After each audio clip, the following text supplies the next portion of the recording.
Do you want to save money at the grocery store, eat more organic, whole foods, cultivate food security, and feel more connected to the earth? If so, then growing your own food is a no-brainer. You wouldn't believe how many people come to me claiming that they can't grow their own food. They think they don't have enough space, that they're too busy, or that they simply don't have what it takes. Perhaps you've fallen for one of these gardening myths. If you think you can't grow food, or if you think the only food that you have access to is what you buy in the grocery store, I have a life-changing webinar that you need to see. It's free and will help you unearth your inner gardener. I've helped thousands of people just like you learn to grow their own food, and I'm speaking from my own experience when I say that with the right knowledge in place, there is no such thing as a black thumb. With this webinar, you can begin making your garden dreams come true and start growing delicious, nutritious food for your family. Just text GARDEN to 44222 or go to iwanttogarden.com and you will receive our free webinar about the 7 key factors you need to know to grow your own food. Remember, that's GARDEN to 44222 or iwanttogarden.com. You're listening to the Urban Farm Podcast, your partner in the Grow Your Own Food revolution. Whether you've just been introduced to urban farming or you're a lifelong advocate, we're sure you'll leave feeling more informed, equipped, and empowered to dig deeper into the soil of your local food economy. With you every step of the way, here's your host, Greg Peterson. Today on the Urban Farm Podcast, we have Mimi Arnold to talk about farm-to-table hotel style. Mimi is a visual artist and garden designer. After receiving her bachelor's in fine arts at UCLA's School of Art and Architecture, her ongoing interest in botanicals and green spaces fully surfaced. Thus, she merged her artistic background with her love in all that is green and headed into the garden design industry. For over 2 years, Mimi worked for 2 specialty garden companies in San Francisco and contributed to projects for Google and Restoration Hardware. Currently, she is located on California's Mendocino coast, where she works as head ornamental and edible gardener for the inn at Newport Ranch, as well as the ranch's florist. Here, she is involved with developing a farm-to-table food service for the inn, botanical styling throughout the interior, and providing weekly fresh florals, whether grown on site or foraged from the 2,700 acres of redwood forest. Food, flowers, and foliage. The source matters. She's doing her best to keep things local and maintain a mindful and sustainable practice. Welcome to the show today, Mimi. Hi, Greg. Thanks so much for having me. Oh, you bet. So I shared a bit about you. Can you fill in the blanks for us and share more about the path you took to get where you're at now? Well, yeah, I think it all started really from when I was a young kid. Both of my parents were avid gardeners, so being exposed to that and the care and the maintenance and the rewards of tending to a garden at such an early age really kind of stuck with me.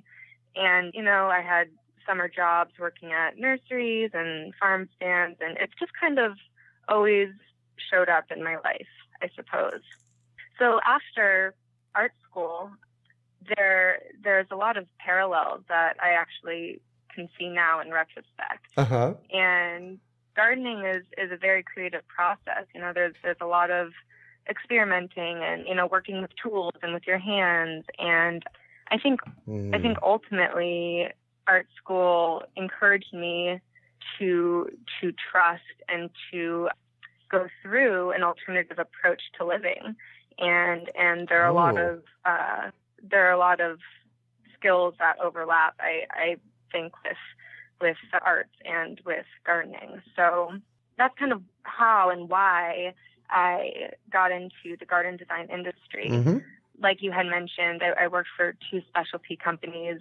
One was installation and maintenance, so it was there where I really learned my plants, how to properly maintain them and what I can do to help them survive. And the other company was more like botanical styling and floristry. So together, it was just a really great foundation. Mm-hmm. And so I really just wanted to learn as much as I could about it. And, I didn't necessarily go to school, for botany or, horticulture, but I really do see the parallels between art school and gardening now. Yeah. You said alternative approach to living. What did you mean by that? That's fascinating to me. I guess it's easier for me to say this confidently, now that I feel like I'm living a more alternative lifestyle. But when I was living in San Francisco, it was very much, a 9-to-5 structured lifestyle. Mm-hmm. And even though I went to art school, it was just difficult for me to be a part of that system, the 9-to-5, and have the weekends off. And it just seems it's far too structured. Mm-hmm. And it really kind of freaked me out, to be quite honest. It wasn't until San Francisco was just booming and I couldn't keep up. And so my fiance and I decided to actually quit our jobs. Mm-hmm. And we moved into a cab over camper and just traveled for 6 months up and down the coast from Vancouver Island down to San Diego. And that's when I really realized the importance of an alternative lifestyle. Kind of you are what you make it. Mm-hmm. And I really learned a lot about myself and what I wanted to do with my life, how I wanted to show up to my own life. Yeah. How cool is that? So how long did you travel for in a cab over camper? Is that what you said? Yeah.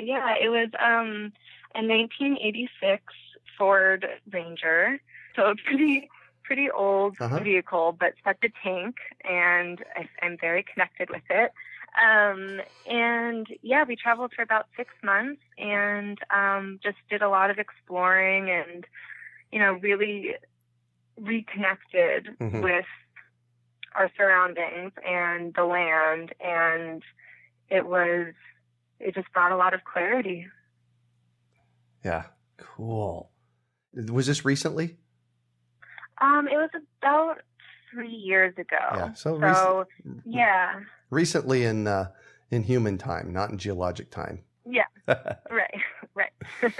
So you came to me via a press release from the inn at Newport Ranch. So tell me about what the inn at Newport Ranch is and why are you there? Well, the inn at Newport Ranch is one of those experiences that you will truly never forget. Mm-hmm.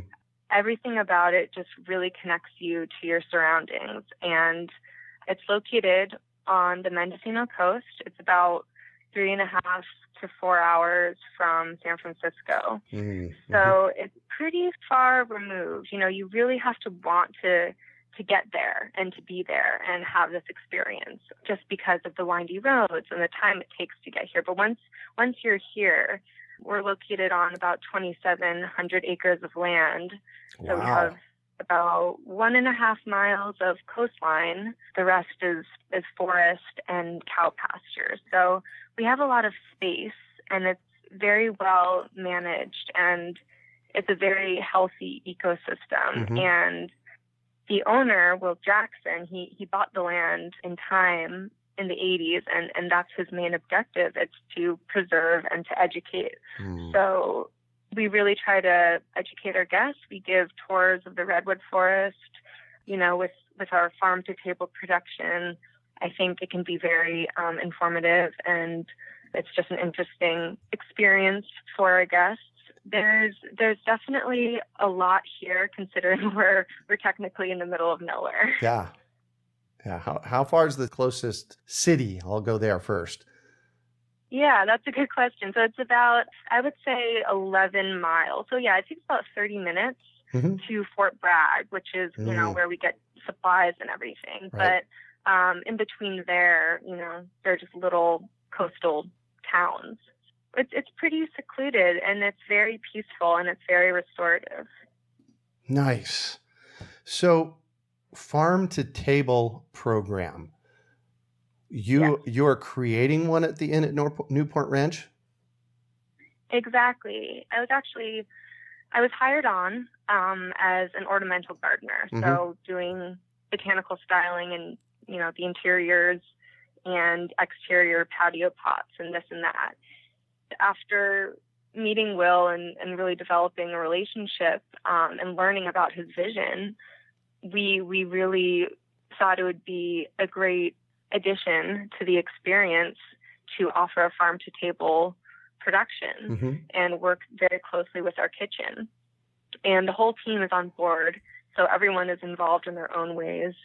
And right now I am running 2 gardens. So one is directly on site, and it's a beautiful labyrinth. It's raised beds, and it's kind of like this labyrinth maze that you can kind of walk through and get a little lost in, which is really great. And it's, directly on the coast. However, it's pretty exposed. There are a lot of growing challenges like the wind and salt spray and this and that. So I actually started a second production in front of my house, which I live on the land, probably a mile down the road. But it's a second production that I started completely from scratch. I mean, it was just a cow pasture. And now I'm looking out the window right now and seeing it, and the potatoes are surfacing, and it's definitely green. There's a lot happening down there now. So how did you acquire your skills to set up a farm-to-table production program? Well, I have to be honest. A lot of it is I'm just learning as I'm going. Good. Yeah, and it took me a bit of time to really be confident in saying that.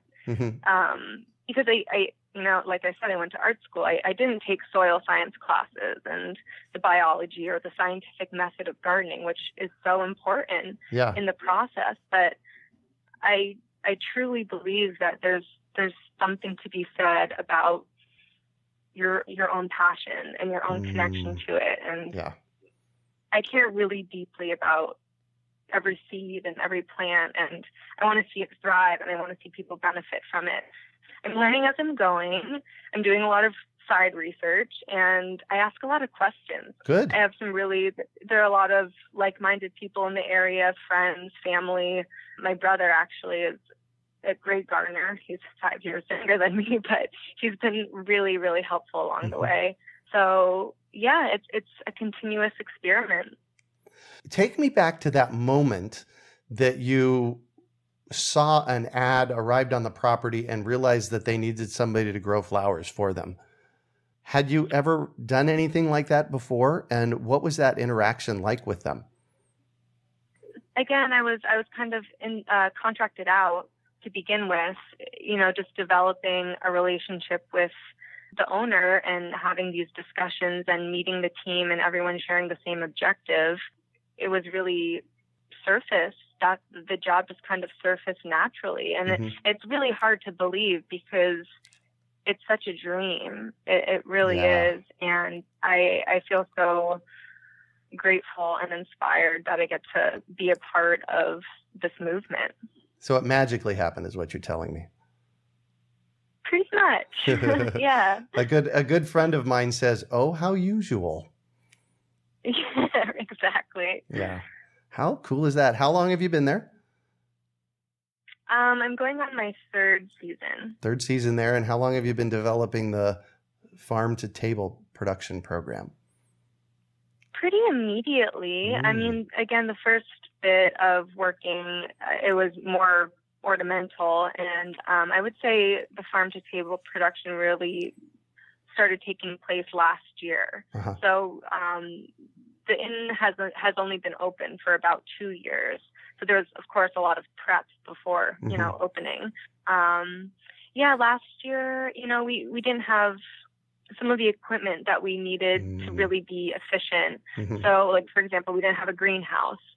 We had that one space that was very exposed. So after a year under my belt, the first thing I did this winter was I had the boys build me a greenhouse. Yep. And now I can do, row covers and really get some more equipment in to be more productive. Yeah. Beautiful. So tell us about the Inn at Newport. What's the facility like? It's in the intro, I called it a hotel. Right. Tell me about it. It's probably one of the warmest places I've stepped into. There's always a fire going, just because of our cool, foggy, temperate climate. The whole structure is built out of redwood. And the two architects, David Sellers and Jim Sanford, they're from Vermont, and they have this aesthetic eye that is just so unique. It's like this twist of rustic and modern, and it's a very special building. It's beautiful inside and out. It has taken a lot of time and a lot of brainstorming and a lot of different personalities to kind of get involved and have this masterpiece. But, ultimately it was Will who had the vision. So again, we're located on the western side of Highway 1. So we have cow pastures surrounding us from left and right. And then in the back, we have these rolling ridges that lead into the redwood forest. We actually have an old growth section of our forest, which was recently discovered and was very, very exciting. And then in front of us, we have the Pacific Ocean with whales going by on the regular. So, you're just surrounded by this wildlife and everything is very much alive. And I think it really transcends through the guest experience. Yeah. So this is a vacation destination then? It is, exactly.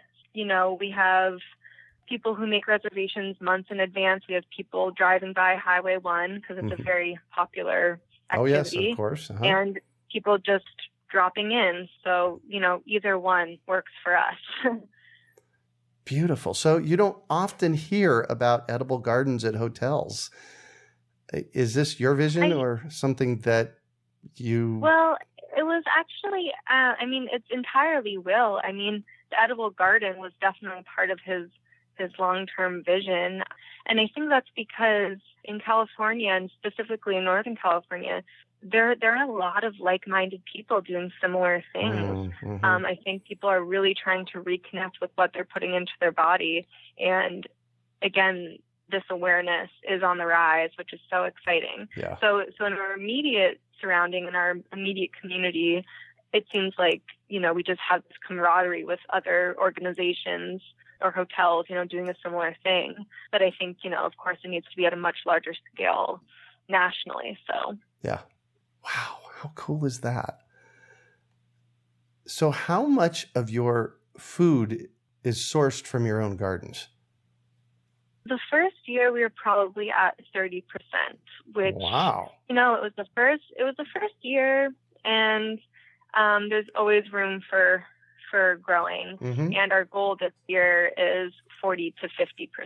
Nice. So that's part of the reason why I expanded and installed that second garden and got the greenhouse. And I think, of course, we're a business and we're going to rely to a certain extent on big distributors, to bring us materials, especially since we are so far away and remote.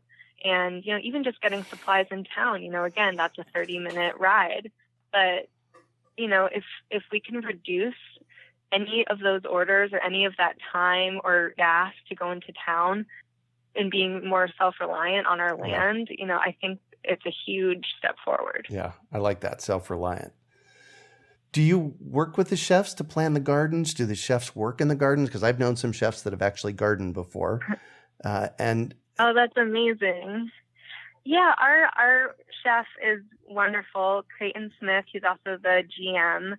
I work very closely with him. He doesn't actually work with me in the garden, but in terms of, what he uses, what he doesn't use, again, a year has gone by. So we can really be selective with what we're planting. And this winter we had a formal meeting where we sat down and we listed like what we use daily and, what we use only for events or this and that. And we were able to really be selective with what we need, so Right. there's very little waste. So who dictates the menu? The what you're growing or the chef saying, I want you to grow this? The chef, he's very experienced, and, I really trust him with whatever he makes in the kitchen. He tells me what he needs, and of course I have freedom to kind of grow what I think would do well or what would be a nice additive. Yeah. So it's definitely a collaboration. Nice. As well as being an edible farmer for the inn, you're also an ornamental gardener. Can you share the differences and similarities between the two? Sure. So, like I said, my foundation is garden design. Mm-hmm. So in terms of the ornamental side of it, that's more the interior plants. Every room has, little terrariums with sweet little air plants in them, or we have a beautiful redwood piece accented with redwood. So there's a touch of greenery throughout the interior, and then the exterior has our little container gardenings and patios. Mm-hmm. I wanted to achieve a more modern aesthetic with these plantings, and also mostly drought tolerant. I mean, at the time of installation, we were in the middle of a drought, so I definitely took that into account. Right, exactly.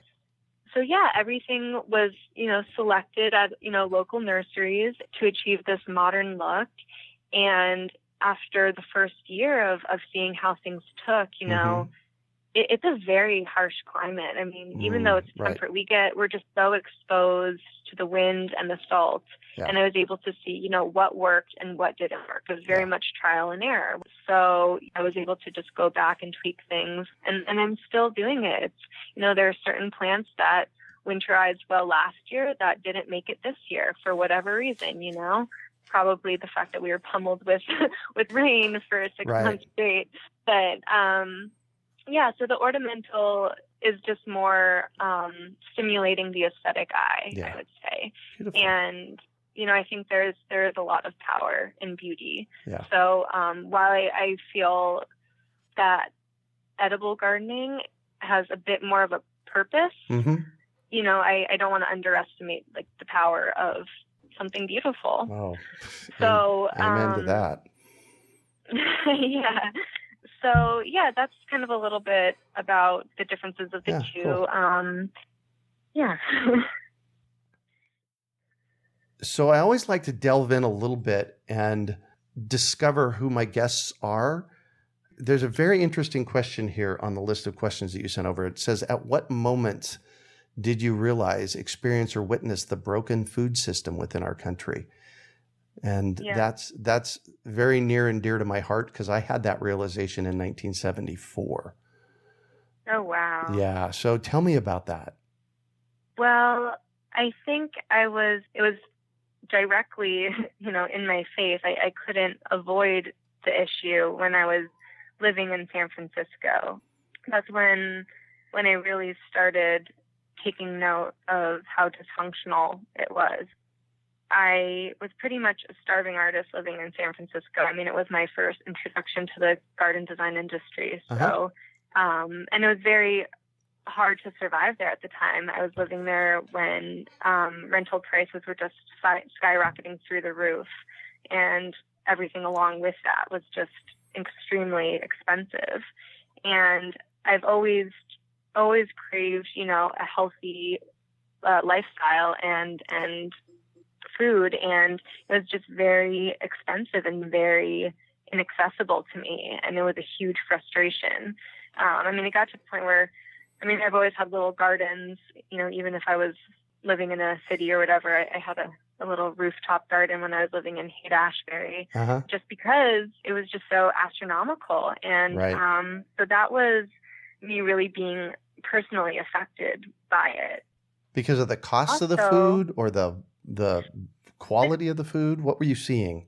Well, both. I think they go, hand in hand. I think in order to get a higher quality, you have to pay for it. Yep. And that's just something I couldn't spend the money on at the time. Mm-hmm. And my body physically reacted to it.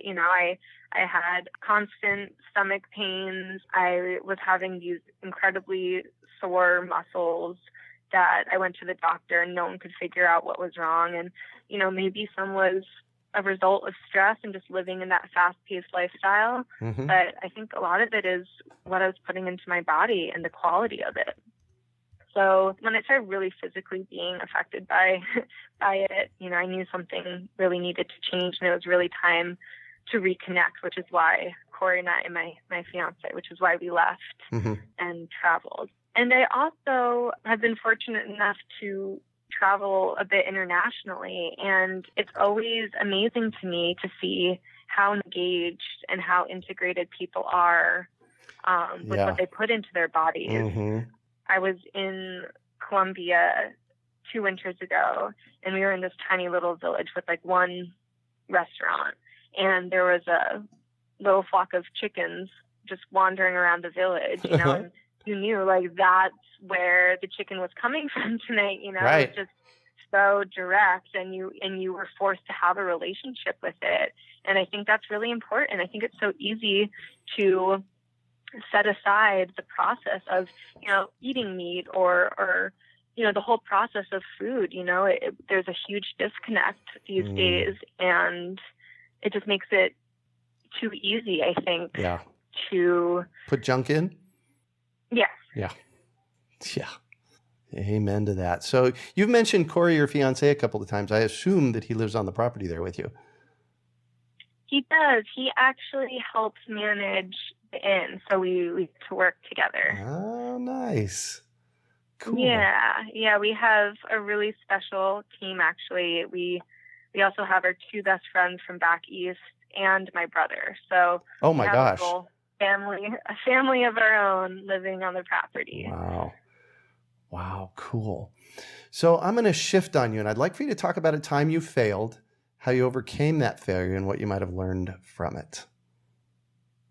Well, last year, it was my first year running the edible garden. Mm-hmm.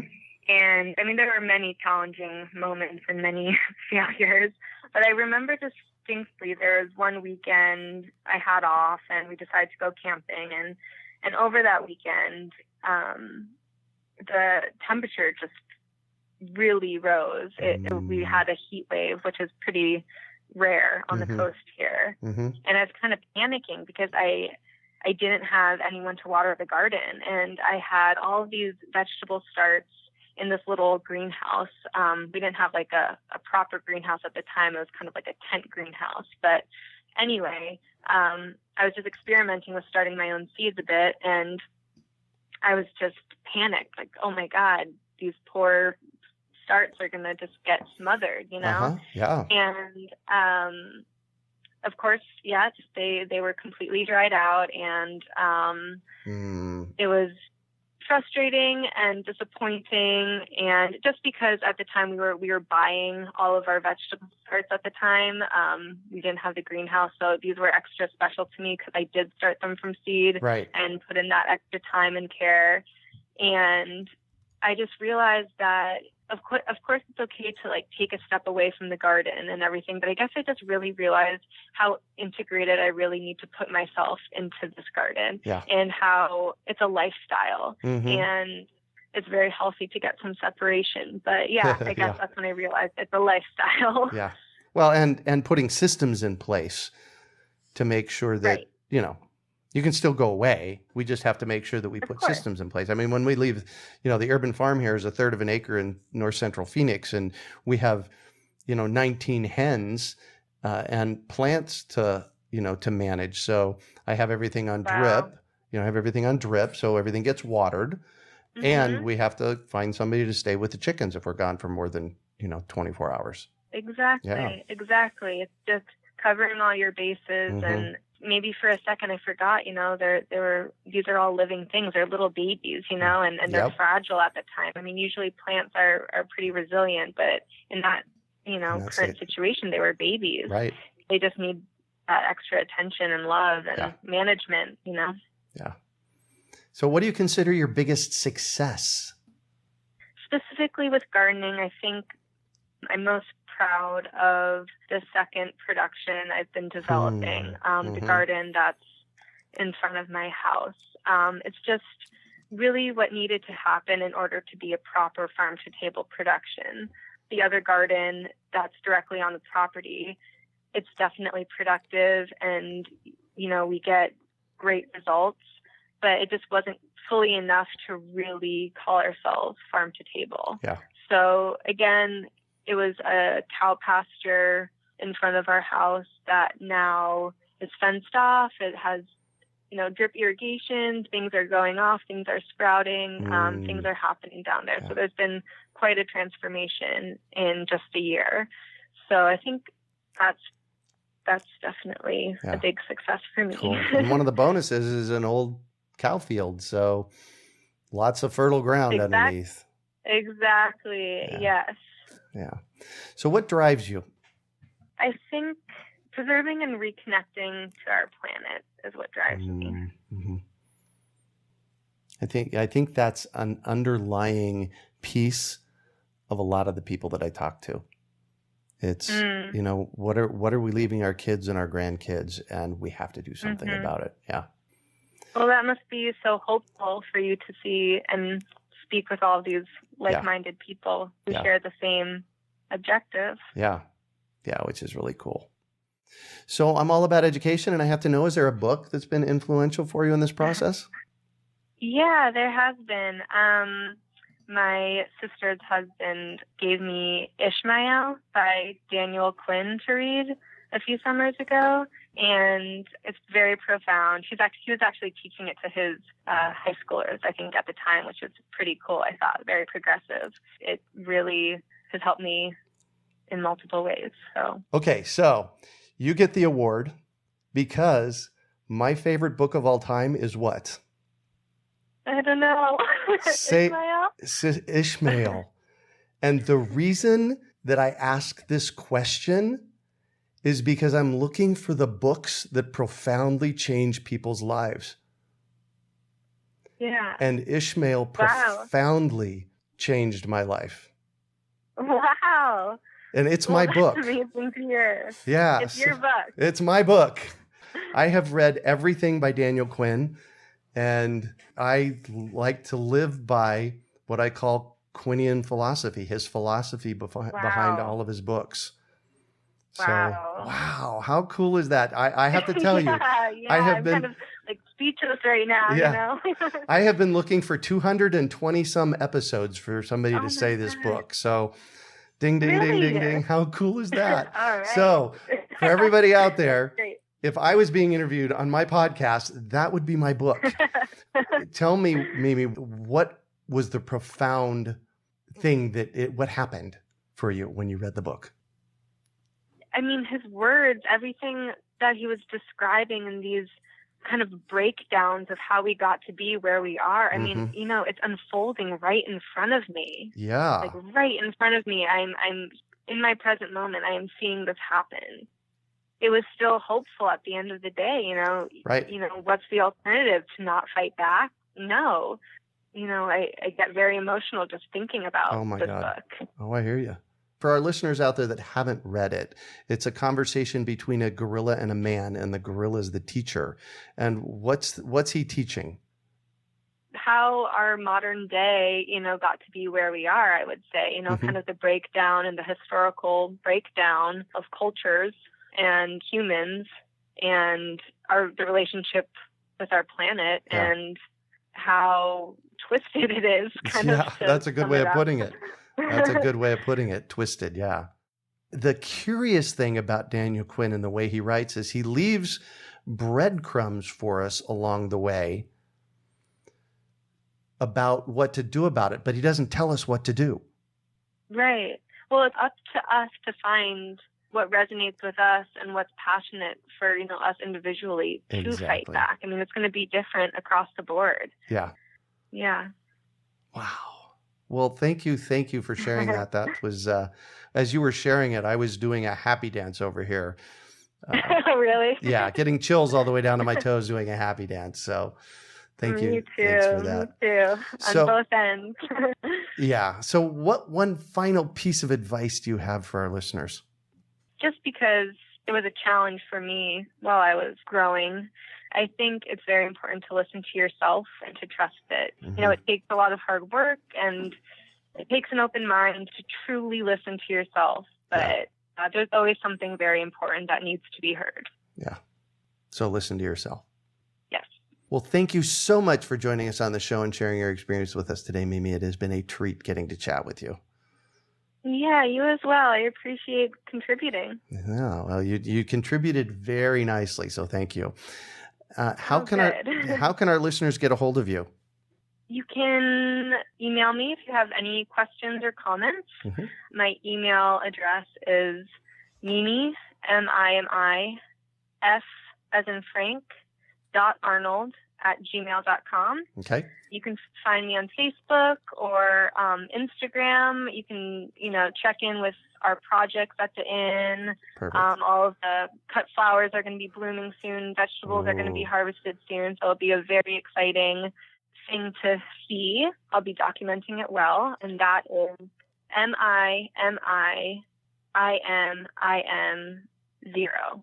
That's my username. So feel free to follow me. On Instagram. On Instagram, yeah. Perfect. And now I want to come and stay at the Newport Ranch Inn. Yes, please. Tell me about that. How do we do that? Sure. Well, all of our information is available online. You can see photo galleries. You can get a little brief history of the property. There's some really great history with the inn. It was actually an old logging town, which I didn't even mention in this conversation, but there's a lot of amazing history to see, so you can read up on that, and you could book directly online, or feel free to call us, and we'll have Cindy or Creighton or Corey, one of us will check you right in. Perfect. What's the website for the inn? It's the&nbsp.com. Perfect. You can also find show notes from today's podcast at urbanfarm.org/Newport Ranch.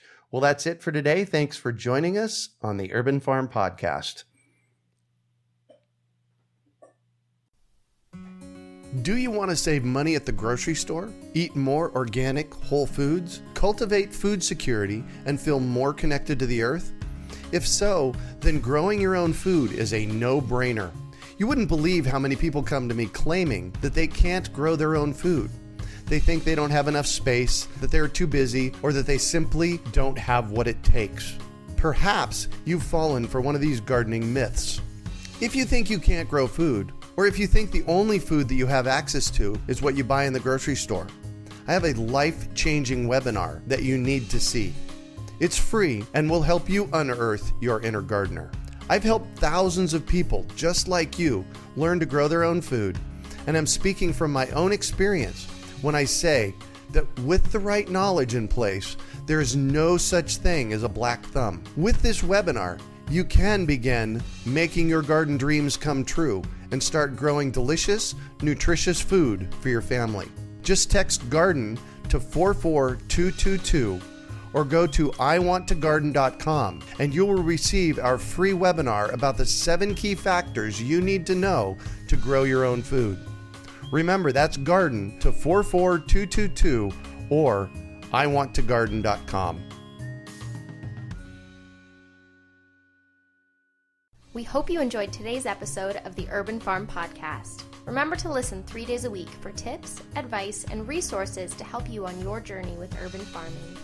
You can find us on the web at urbanfarm.org or send us an email to podcast@urbanfarm.org. In the words of Vincent van Gogh, great things are done by a series of small things brought together. Be encouraged that with each lesson learned and skill developed, you are one step closer in the direction of your dreams.